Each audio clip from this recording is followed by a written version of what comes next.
Hey, yo, welcome to the show that is to the fans, for the fans, and created by the fans. Welcome to 49ers Roundup. We got a nice lot of solid show for you today, and definitely going to get you all rounded up and get you all locked in with the 49ers during this, what's going on with the 49ers this week.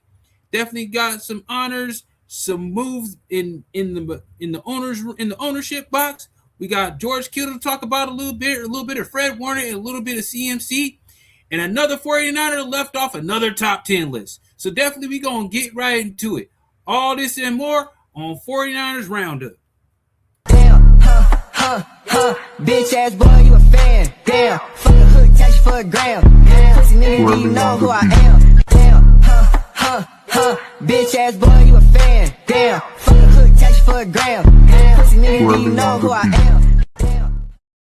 Hey, yo, welcome to the show, man. I am D's Rants, and unfortunately, CG Ruthless is unavailable this week. But at the end of the day, man, the show must go on, and I am here for it. And I'm gonna bring you all the little news. So this is gonna be kind of short, kind of sweet, but we gonna get right into it.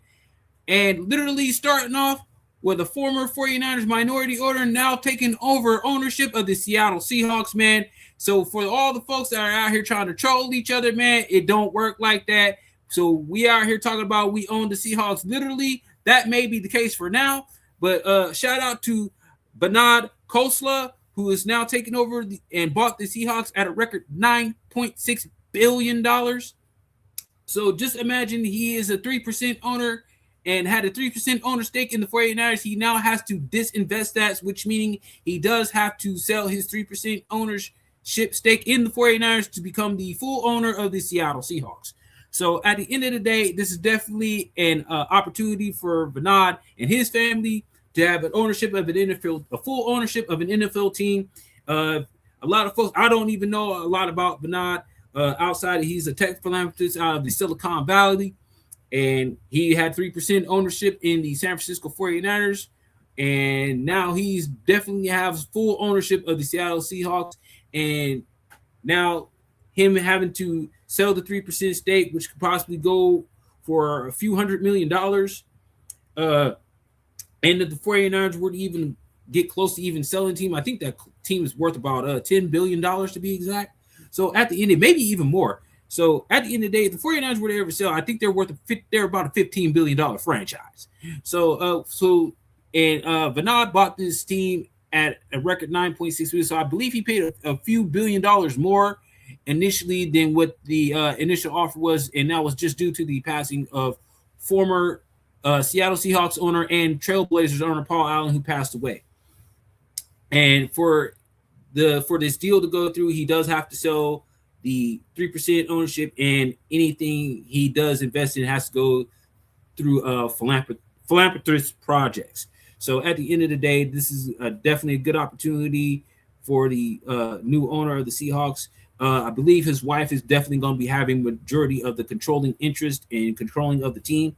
So at the end of the day, this is a good opportunity for his family and him, and a solid opportunity. And definitely, does it affect the scoreboard on Sundays? Hell no. So we ain't got to worry about none of this being effective on a Sunday, and that's definitely some good news for for all the fans involved. But at the end of the day, game still won by players, and the rivalry still continues. And I can still believe that it's definitely the best rivalry in football. And now it's now going to be more of the owners battling each other in the suites and talking trash to each other. I expect Bernard to be talking crap to Jed and back and forth about who's going to be running their team better and this, that, and the third. But Bernard can't use that Super Bowl that they just won as a nod to get a heads up. So at the end of the day, shout out to Bernard for getting his opportunity and making it happen. And definitely we thank him for what he brought to the team when he was with the 49ers. Now, hopefully that 3% investment does well for the 49ers in the future. But at the end of the day, good opportunity nonetheless. Now let's get in a little bit about George Kittle, man. We saw him at Titan University during his workout. He's way ahead of schedule as far as his rehabilitation. I believe he's going to be finishing in that out with the 49ers during training camp. So George Kittle, is he really on a track to make week one? I believe that he possibly can, and I'd rather see him get that started sooner rather than much later. And hopefully he could get a little bit of action in the preseason, but I don't see that happening right away. It's just being more focused on his rehabilitation. It was expected for him to come back possibly in November, but he's out here healing like Super Cena on a way ahead of schedule pace. So hopefully, if he does make week 1, Rams could be a little bit more trouble than what we think, and somebody else is going to be maybe losing some sleep. And outside of Trent Williams having to block Myles Garrett week 1, and the rumor about Aaron Donald possibly coming back, that's been floating around within the Rams camp.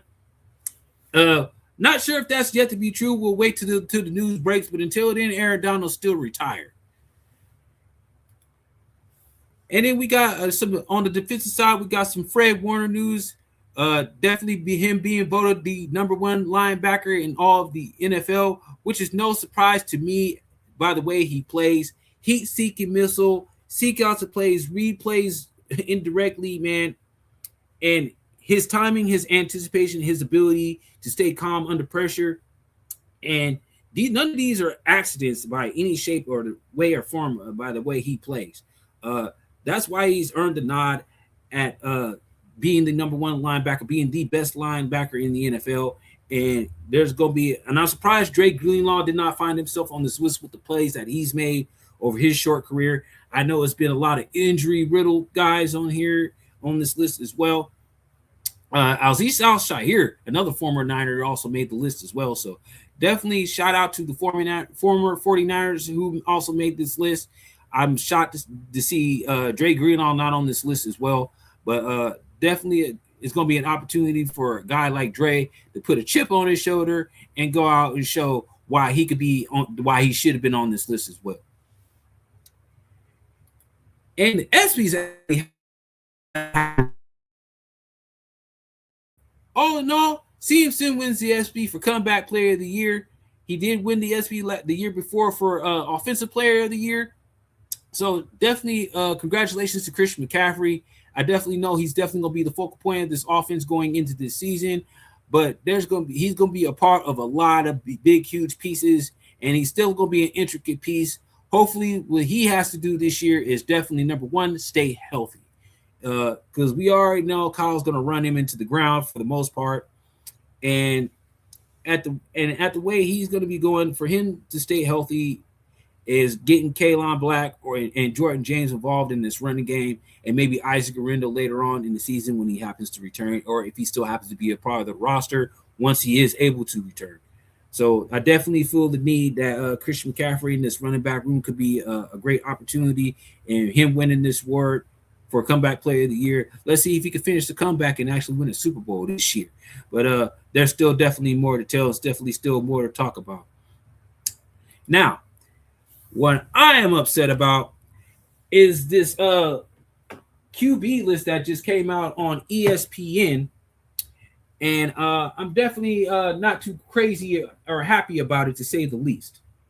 For him to be excluded on this list and to have names such as Dak Prescott and Jared Goff on this list, Drake May even, is crazy fucking work to me. Because at the end of the day, Brock Purdy, in my opinion, I'm going to keep this same energy. Brock Purdy's a top 5 fucking quarterback. Period, paragraph, end of story. Now, you got Josh Allen at number 1. I don't even see Josh Allen as the best quarterback in the NFL. That title still belongs to probably Patrick Mahomes. Now, at the end of the day, Brock Purdy does what he needs to do, but I definitely feel like he should be higher on this list. Joe Burrow is definitely overrated. Now, seeing as how he picked the 49ers apart, I still see him as a top 5 quarterback in this league. Dak Prescott should have fallen off of this list many of years ago.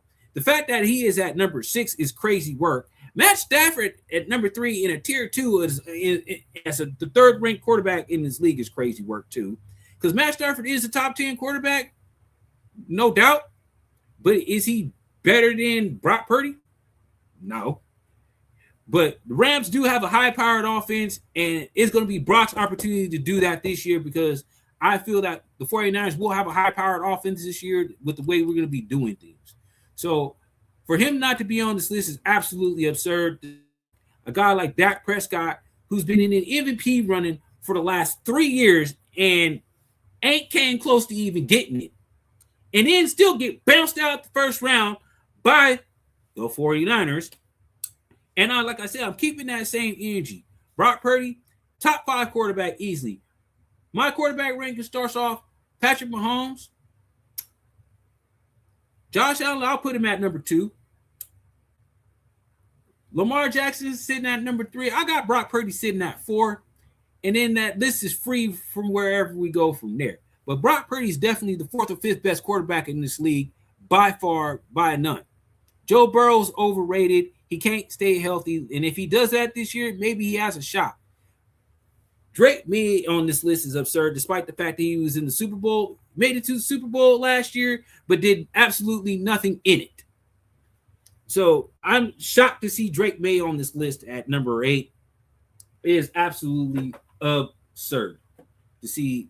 And it just shows the disrespect that the league continues to show to the 49ers after keeping Deommodore Lenoir off the top 10 list of corners last week. And I mentioned that, which is crazy. So I'm like, why do we continue to have to make the case? And why does our team have to continue to get this disrespect? Now everybody want to talk about Brock Purdy being underrated. That ain't the case. And you can't say Brock Purdy is this mediocre quarterback and Kyle's this great coach. You can't put that in the same sentence. Nor did you can say that Brock Purdy's a bad quarterback and Kyle's such a great coach. I think it goes hand in hand. Brock Purdy's a top 5 quarterback. The stats prove it. He's the most efficient blitz quarterback in the league. He's had a solid number of touchdowns over the last 3 years. And despite missing 8 games, he still had 20 touchdowns. So I don't understand the notion or why. So whoever made up this motherfucking dumbass stupid list, they tripping, bro. Hardcore. For real, for real. And at the end of the day, definitely, we're going to be back next week. Definitely going to have CG back on. We definitely going to run back through these topics and definitely get his opinion on those as well. So I definitely appreciate everyone pulling up. Make sure you like, follow, and subscribe, and join the rant. Because if you got something to say, 49er fan, we are looking for you to join the show. So anytime you want to join up and check out the show or be on the show yourself, all you got to do is drop me a DM on Facebook at IMD's Rants. And until next time, this is your boy. I thank y'all for pulling up, and we out. Peace. Damn, bitch ass boy, you a fan. Damn, fuck a hood, catch you for a gram. Damn, pussy nigga, do you know who I am? Damn, bitch ass boy, you a fan. Damn, fuck a hood, catch you for a gram. Damn, pussy nigga, do you know who I am?